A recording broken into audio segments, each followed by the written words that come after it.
পেঁয়াজের সাথে অর্ধেক নিয়ে নাও।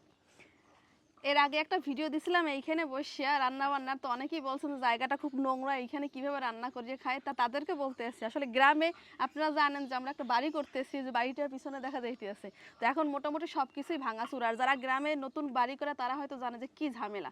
আর এখানে যে রান্না করি এখন আমরা খাইতে আসি, এটা হচ্ছে আমাদের জন্য অনেক সৌভাগ্যের ব্যাপার, কারণ চুলা টুলা সব জায়গা মানে সরানো হয়েছে, এক জায়গা থেকে আরেক জায়গায় নেওয়া হয়েছে, বালু টালু অনেক ব্যাপার স্যাপার থাকে।